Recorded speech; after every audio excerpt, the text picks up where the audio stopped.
Good morning, beautiful souls. Happy Friday. Tim Wild's Ascension update, and it's the urban version today.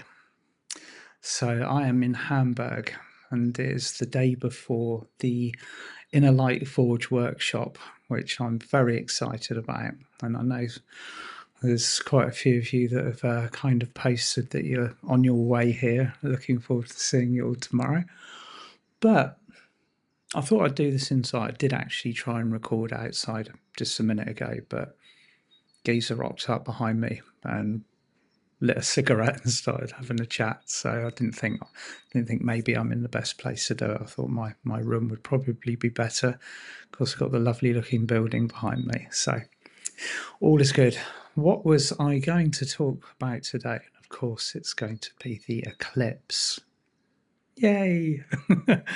So what have we got at the moment? I mean, you'll probably fill me in on any details that I've missed, but we've got a Mercury in retrograde in Aries. Yay, I hear everyone saying, like, yay, we all love retrogrades, don't we? They're so much fun. Especially when they're in Aries. So there's always that energy of looking at how we deliver, how we speak, how we impulsively sometimes blurt out our thoughts, our feelings, our wishes, how we are perceiving things. And now more than ever, it is absolutely essential to make sure that those words, the things that we speak to others, go through the chamber of the heart. And of course, you've probably kind of cottoned on to the idea recently, or more so in the last 6 months or so, that the fifth dimensional heart center and the throat are linked together. So when we speak, when we formulate how we are going to communicate with another living being, or could be a being on the other side of the veil, you never know. That everything comes through the chamber of the heart, and that we articulate very carefully the frequencies of love into the words that we're speaking. And of course, there are so many things that are coming up all around us at the moment that are pressure, almost contorting the fabric of reality to be angry, to be triggered, to be in a state of defense. All of the acts, all the laws that are kind of being enacted around the world, things that we're being asked to focus on, the division, the kind of like, these people are here and these people are there, you're so different and you've got to argue about it. This is all shadows, and a lot of it's pre-eclipse shadow as well. Like, boy, are we are in for a big day on the 8th. And of course, it's something I spoke about in my last Ascension update. And with anything like this, anything at all, even down to the kind of the bare bones and the nuts and the bolts of astrology, which predicts what the heavens have in store for us, the roadmap, the way in which we are being ushered in a certain direction, we are still very much beings that have the ability to use our free will. And we're being asked to make free will decisions to live in peace. Okay, so this is the energy that I felt so very clearly with the eclipse that's coming up. It's the eclipse of peace. It's the portal of peace. It's the opportunity for us to just to shut out all of the kerfuffle, all of the words, all of the interpretations, the insinuations, the fear seeding, and anything else, and actually make a solid, grounded decision to be that peaceful center. And sometimes it's difficult to do when everybody's winding you up. It's like you've got the retrograde going on. You've got all of the shadows happening left, right, and centre. Everywhere that you look at the moment, you can see evidence of the shadows being revealed. And that is such a part of where we are at the moment. And again, like I spoke about previously, we've all called for the removal of our limited vision. We've all asked, even sometimes begged the universe for our sight to be restored at the highest levels. But it's not until it starts actually occurring that we realize that you can see everything. Nothing is hidden anymore.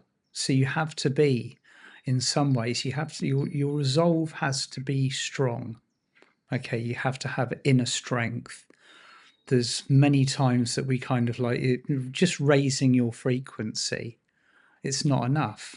You have to fortify aspects of yourself in order for you to forge your reality at a higher frequency. And that means being solid and grounded in you, the person that you are. And I hear very regularly, and one of the most beautiful sayings that comes through, and I hear my friend Karen Main saying it along, it's okay to be seen, it's okay to be you. Okay, so we've all been hidden for so many years, hundreds and hundreds of years. And in many cases, it wasn't safe to be seen. It wasn't safe to be revealed. You had to keep yourself to yourself. The things that you believed in, the words that you wanted to speak, everything like that was suppressed for fear of retribution, for punishment. You know, you've only got to kind of cast your mind back to a few hundred years ago when it was the witch trials. That wasn't that long ago. And of course, we're all witches and wizards and alchemists and sorcerers and ascended masters and beings of light now. And it's safe to be that. It's safe to wear that. It's safe to be who we truly are. And if anything, we are being utterly encouraged by the universe to be so, to be confident enough to stand strong in our beliefs and to speak words of truth from the heart when the opportunity arises. And as I was talking about in my second event, the balancing 3D with 5D, that's a beautiful workshop the other night, online workshop. Thank you for those of you that came along and joined me, talking about that balancing act that we've got at the moment, where so many people around us have been very challenging, have basically denied us the ability to be who we truly are, and that now we're stepping out. It's actually, we used to celebrate it together, didn't we? On our Saturdays and Sundays, we used to go to our workshops and we could be that person. We could be the spiritual version of ourselves within that cocoon, within that safe space. It's what we signed up for. But come Monday morning, you go back to the kind of the old reality, the old version of you, where you put the kind of the grey cloak over so that nobody notices you and nobody sees you for who you truly are, and just merge back into the third dimension again. Well, those days are well and truly over now. We're never going to see those again. You know, we can revisit them. We can pretend the energies are still like that if we want to. We might still be actually visiting them out of necessity or out of habit, but we're being pushed in a direction energetically, and we've agreed to the push. We've agreed to go in that direction. Energetically, that's what our planet is going to be. It's going to be a spiritual cornucopia of all of these different beautiful souls being who they want to be, being who they truly are. And it's paradoxical at the moment because we're seeing the counter reaction or the counter narrative to that. There's many kind of new laws or regulations or kind of like almost thought policing that is saying, well, you have to think this way, and if you don't, it's actually illegal. And it's wrapped up, or it's dressed fluffily in a kind of a cloak of being kind, when in actual fact there are so many different kind of spokes to this particular wheel. It can become overwhelming, and that's the intention of it. Excuse me. If you look at the way that everything is being set up at the moment for our lives, via the 3D matrix, the intention is to overwhelm. The intention is to become so, to put so many things, or so many obstacles, or so many kind of distractions in front of us. The second you've overcome one, you have another one to navigate. You've got something else which is pressing upon your attention, and it's making some very thick. It's toughening us up. To be on planet Earth at this time, you have to have your resolve, and it's now that you will realize what it is, or why it is that you trained so hard before you came down to this planet. And many of us stepped through that portal of Venus. We stepped down here from a place of unconditional love. And when we cast our minds to the cosmic heart, it's like you see this beautiful white pink energy, and it's just so stunningly beautiful that it lights every molecule of your body up immediately. But those of you that trained at Venus prior to coming down here, before you stepped through the portal of the cosmic heart, you will have realized, or you will have remembered, or you'll be in the process of remembering now, that training prior to coming down here was anything but easy. And I think it was 2021, around the kind of Lionsgate time, I ran a workshop on something called destroyer training. Now, destroyer training is basically the ultimate edition of tough love. It's a specific course that many light workers embark on when they've got work to do that involves lower frequency energies, removing lower frequency energies, replacing it with love, alchemizing. But just that ability to move into a space that's filled with density and fill it with light, but fill it with light in a way that there's no alternative to it. That's what's going to happen. Destroyer training also involves dealing with entities. It involves dealing with the hooks, the cords, and attachments, and all of the other bits and pieces that come very much with part and parcel of being on this planet at the moment. And that's run at the cosmic heart in Venus.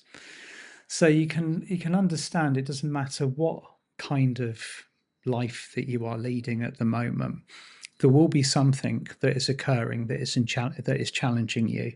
And this eclipse portal is designed to reveal everything on our current timeline that is out of alignment with the fifth dimensional frequencies. This is why we are continuously seeing things, or experiencing things, or having it brought into our field of perception that are challenging and are triggering, because the breaking down of the walls, the barriers, and the revelations of the third eye are giving us the ability to see what is comfortable and beautiful, but also dark and uncomfortable. With darkness, there is light. With light, there is darkness. That's the nature of duality, polarity, wherever you want to call it, whatever we are experiencing in this world. But it is our personal choice how we respond to that, how we embody it. The shape of our experience is determined by how we approach every single situation, whether we are approaching it with love or whether we are approaching it with fear. Okay, so you might be feeling this extra pressure at the moment. You'll be feeling this flex it's almost like a flex of the dimensional realities as they bend and reform under the weight or the might of the light that is coming in. And of course, you have all of the old kind of fashioned fears coming up about, you know, again, I spoke about this last week, the kind of it's almost the DNA programming to be afraid when something of such cosmic magnitude occurs, like the serpent's eating the sun, or, you know, like we're being attacked, or however we would have responded before we actually understood what is happening in the skies. And there are some old timelines that are going to be instantaneously closed down on this date. So you're going to, at this moment, as you're listening to me here, whether you listen to me today or whether you hear it a little bit further on down the line, you're going to be experiencing or seeing or feeling things that are just being kind of ushered out of the Akash and just cleaned up and shut down so that you are free to move forwards. As again, you have utter choice and freedom of movement. But in order to go where we are intending to go and experience the frequencies that we have chosen to embody, we have to leave behind all of the ballast that no longer serves us. All of the hooks, the cords, the programming, the distortions, the alternative realities, the parallel bleed through, all of this stuff that I find it staggering how much we've carried into, or we've chosen to alchemize in this lifetime. I mean, back in the kind of the good old days, I just used to think, right, well, we're gonna ascend the planet, and we're gonna raise our frequency, and we're just gonna wander off into the sunset, into the fifth dimension. And it wasn't until post-cosmic moment after the 21st of December 2012 that I realized, and others realized, and you will have all at some point realized, just how much work it would take to do that move. Diana Cooper once very beautifully described moving from 3D to 5D as moving from a cramped cottage that you might have loved into a mansion. Okay, and that is basically what happens. You go from the limited version of your life into the illustrious fifth dimensional version of your life. And some of you might be thinking, well, I love my little cottage. You know, I don't want to go from there. Well, you don't have to. You can take that frequency and all of the good things, all of the things that were beautiful and beneficial about the third dimension, and continue that's ultimately how we're going to be doing this. The golden future isn't a far off destination, it's within each and every single one of us. We are the golden future. Okay, so we're the golden future on this planet. The planet raises its frequency, we raise our frequency, the animals raise our frequency, the trees, the plants, the insects, everything just rises to a new level of consciousness. And if you look at that logically, the things that do not match that frequency have to fall away. They're not going to be bombarded by asteroids from space. They're not going to be glassed over by kind of, you know, malicious aliens, or blown up, or put underneath the sea. That's very much a old template. So the old disaster template is also something that is very much coming up with this eclipse. The way that, because we can all sense and feel tangible change around us at the moment. It's shouting from every TV, from every billboard, from every newspaper, from the mouths of the people that are kind of repeating whatever they're hearing and whatever they're seeing or whatever they've been told by their mates, kind of thing. That's it's our job to kind of basically sift through what's aligned with our heart and just let it be. One thing that's very important to remember at the moment is that we have ultimate control over ourselves and how we respond. How we respond is everything, because it then changes the frequency of the reactions that we receive from the world around us. So peace, okay. I'm working on this a lot at the moment. Peace, peace within, as within, so without. If you walk into a room full of angry, frightened people and you are holding that frequency of peace, that will spread to others. It was first identified to me as the term that's used by the higher realms that was passed down to me is cellular chime. So whatever chimes within you chimes within others. And naturally, well, that's what energy wants to do. It wants to gravitate to its highest, the highest version of itself. Energy doesn't like to be dense.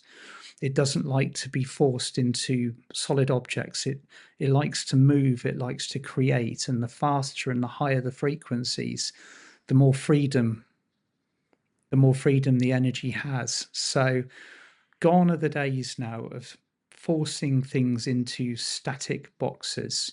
This is again what the energy of Pluto and Aquarius is about: freedom of movement.